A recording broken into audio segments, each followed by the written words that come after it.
Hi everybody, welcome to Coffee with Chow Wei. Okay. And so a lot of people ask me why I invest in the BAA Fund when the ASV Fund and the CAP funds are doing so well this year. So, to try to answer that, we are going to talk about a concept today called the Rule of 72. And before we get to explain that concept, for those who don't know, we have three funds. One, the ASV Fund, which is a global equities long strategy, and we have the BAA Fund, which is a non-equity markets correlated strategy, which aim to deliver like 8 to 10% every year, which it has done so historically for the past 5 years. And then there is the CAP Fund, which is a China quant strategy that's long only. So this year the ASV Fund is up about 30% or more, and then the CAP Fund is up more than 10%, while the BAA Fund is up maybe only 3%. And so people are saying that, okay, should I put all my money in the A and C funds and forget about this slow tortoise BAA Fund? And I want to explain today the concept of the rule of 72, which is how long it takes before you double your money. And so if your rate of return is 1%, which is actually more than the fixed deposit rates in the banks today, it takes 72 years to double your money. Okay, so what the BAA Fund aims to do is to return about 8 to 10% a year.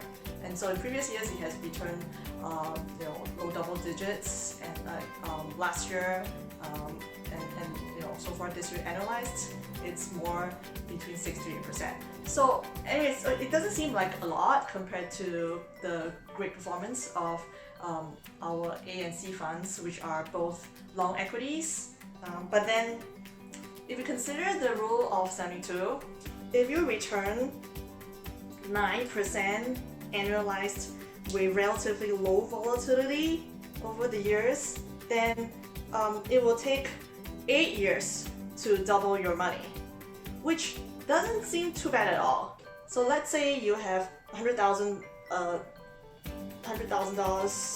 and then you put in a strategy that returns annualized 9% with relatively low volatility, and so in 8 years time you get $200,000. And so the same thing, right? If you put in $1 million, you get $2 million, which is not too bad.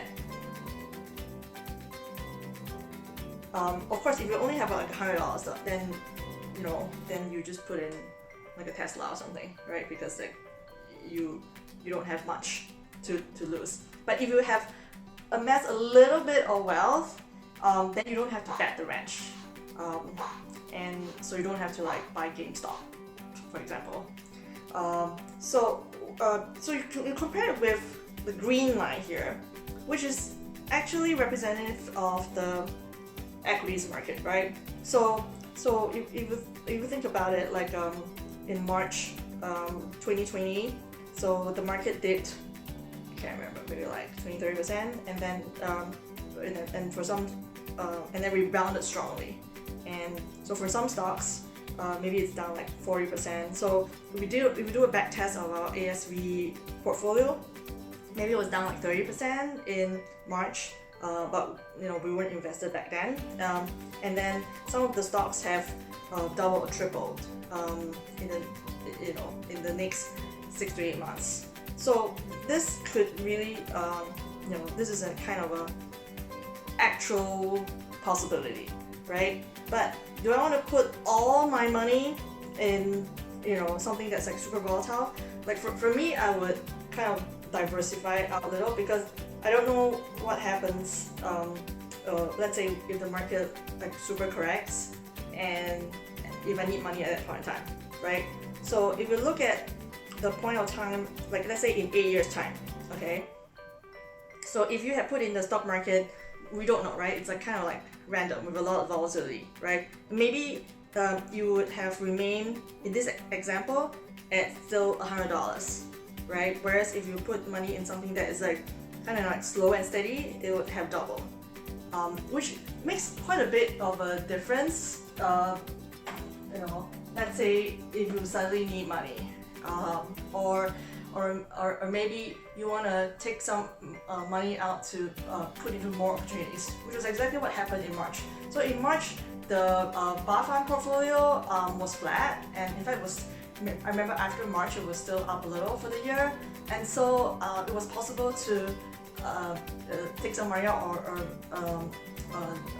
I guess use it so that the portfolio for me could have some margin, and then put it in opportunities in the equities market. So having a stable pool gives you more flexibility overall. And even if you don't have such spurts of opportunities like what the ASV Fund and the CDP Fund is having right now, it's still not too bad to return high single digits or low double digits over a period of time. Because 8 years to double money is really not too bad. And what a lot of people tend to do is they will say, okay, let me put in some like really risky stock, and then the rest I'll put in the bank's fixed deposit. And the combined effect of it on the whole portfolio's return is actually pretty low. So that's it for today. Hopefully the explanation for the rule of 72 was helpful today. Okay, thank you. Bye.